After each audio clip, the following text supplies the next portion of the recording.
कि जो most common test है किसके लिए, एडिक्वेसी ऑफ स्पर्म के लिए, कि सीमेन में प्रॉपर स्पर्म है या नहीं, तो वो टेस्ट कौन सा हो गया, sperm motility test. According to WHO के 1 ml सीमेन में 15 मिलियन स्पर्म रहते हैं। क्लियर, ये भी हमने पढ़ा। अब हम बात करेंगे कि स्पर्म का फॉर्मेशन और एजाकुलेशन प्रोडक्शन कैसे होगा।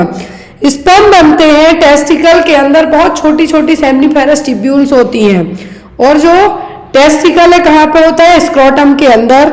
मेल में टेस्टिकल के अंदर छोटी छोटी सेमनीफेरस ट्यूब्यूल होंगी, उनमें स्पर्म का डेवलपमेंट होगा। जब ये टेस्टिकल क्या करेंगी, हार्मोन रिलीज करेंगी, तब ये जो स्पर्म है क्या होंगे, बाहर आएंगे और स्पर्म मैच्योर होंगे, क्योंकि बना तो दिए सेमनीफेरस ट्यूब्यूल है, लेकिन जब तक उनमें कुछ हार्मोन नहीं भेजे जाएंगे तब तक वो उतने अच्छे तरीके से एक्टिवेट नहीं होंगे। तो ये काम करेंगी टेस्टिकल टेस्टोस्टेरोन हार्मोन मिक्स करके।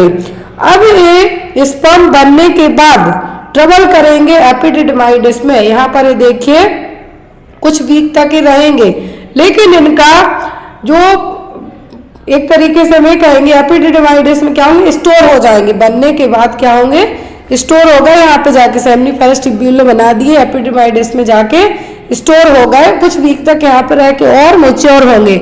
आफ्टर दैट वास्ट डिफरेंसेस जो कट की जाती है, जब मेल में वेसेक्टोमी होती है तो इसी वास्ट डिफरेंसेस के यहाँ पे कट लगाया जाता है, ताकि जो भी स्पर्म बनते हैं क्या हो पाए, ये मैच्योर होके एक तरीके से हम कहते हैं कि फर्टिलाइजेशन ही ना कर पाए, तो ये यहाँ पर माइग्रेट होंगे वास्ट डिफरेंसेस के थ्रू।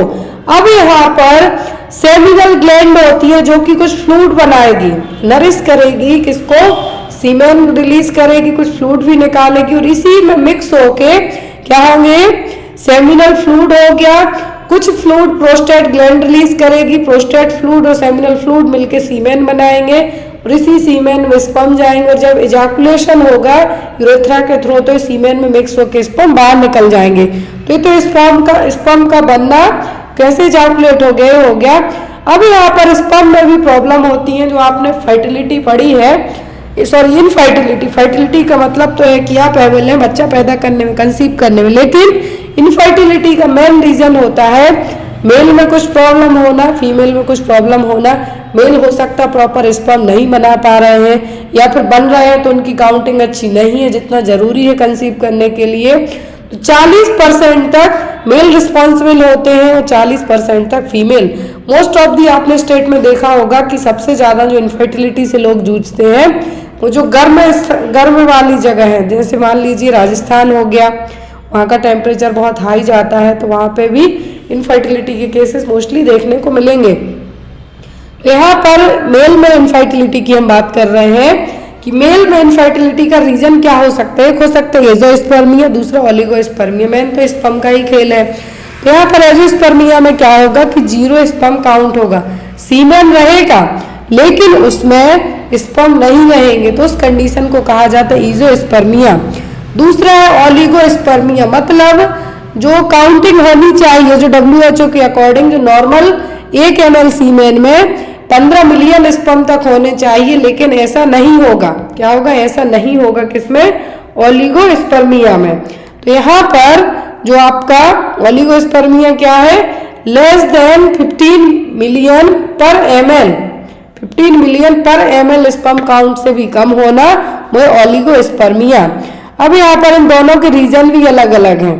तो एजोस्पर्मिया में तो सीमेन में स्पर्म ही नहीं रहेंगे, सीमेन है लेकिन स्पर्म नहीं है, तो वो हो गए एजोस्पर्मिया। ओली का मतलब ही होता है कि कम होना। तो एजोस्पर्मिया का जो मेन रीजन है, हमने जस्ट अभी पढ़ा कि जो स्पर्म का प्रोडक्शन है कैसे होगा, कैसे सीमेन मिक्स होकर इजैकुलेट करेगा। तो एजोस्पर्मिया में क्या होगा कि सीमेन तक तो बनेगा, लेकिन हो सकता है सेमिनिफेरस ट्यूब्यूल में कुछ ब्लॉकेज हो, या फिर एपिडिमाइडिस में कुछ ब्लॉकेज हो, या फिर वास्ट डिफरेंसेस में कुछ प्रॉब्लम हो, जिसके कारण जो स्पर्म बने हैं वो इजैकुलेशन के टाइम तक नहीं आ पाएंगे। अब ये ऑब्स्ट्रक्टिव भी हो सकता है, जो मैंने बताया कि कुछ ऑब्स्ट्रक्शन के कारण। नॉन ऑब्स्ट्रक्शन में यही कि बनेंगे ही नहीं। फिर इसका रीजन क्या है कि जो रिप्रोडक्टिव ट्रैक्ट है, मैंने आपको बताया एपिडिमाइडिस में कुछ ब्लॉकेज हो सकता है, वास्ट डिफरेंसेस में हो सकता है, कुछ सेक्सुअली ट्रांसमिटेड डिसीज के कारण हो सकता है, या फिर टेस्टोस्टेरोन हार्मोन ही ना प्रॉपर बने, या फिर जो इजैकुलेटरी डक्ट है उसमें ऑब्स्ट्रक्शन होगा जिसके कारण स्पर्म है जो बनेंगे नहीं, बनते हैं तो बाहर नहीं आ पाएंगे। ट्रीटमेंट में इसका यही है कि सर्जरी की जाएगी, हार्मोनल रिप्लेसमेंट थेरेपी दी जाएंगी, आपकी लाइफ स्टाइल को चेंज किया जाएगा। हो सकता है आप बहुत ज़्यादा स्ट्रेस में, हो सकता है आप शराब पीते, हो सकता है कुछ ड्रग्स लेते हो, तो इन सब चीज़ों से मॉडिफाई करके आपकी इनफर्टिलिटी को ट्रीट किया जा सकता है जो एंजियोस्पर्मिया के कारण हुई है। दूसरा आता है ओलिगोस्पर्मिया। सीमेन है लेकिन इसमें स्पर्म का काउंट बहुत ही कम है जो प्रेगनेंसी कंसीव करने के लिए प्रॉपर नहीं है। माइल्ड में थोड़ा कम, मॉडरेट में थोड़ा कम और सीवियर में है ही नहीं, स्पर्म ही नहीं है। कॉज इसमें भी स्मोकिंग हो सकता है, आपका स्ट्रेस हो सकता है, हार्मोनल इम्बैलेंस हो सकता है, कुछ जेनेटिक्स प्रॉब्लम भी हो सकती है। इसमें भी वही सेम ट्रीटमेंट होगा कि मेडिसिन दी जाएंगी, यदि कुछ ब्लॉकेज वगैरह है तो उसको सर्जरी के थ्रू ट्रीट किया जाएगा, ये सब चीजें आएंगी। अब यहाँ पर इनफर्टिलिटी की बात करें हम, इनफर्टिलिटी का मतलब ही होता है कि 1 साल तक बिना किसी कॉन्ट्रासेप्टिव मेथड के ट्राई करना लेकिन कंसीव ना कर पाना, तो वो कंडीशन कहलाती है इनफर्टिलिटी। अब इनफर्टिलिटी 2 तरीके की होती है, एक होती है प्राइमरी और दूसरी सेकेंडरी। प्राइमरी इनफर्टिलिटी में क्या होगा कि लेडी कभी भी प्रेग्नेंट नहीं हो पाएगी।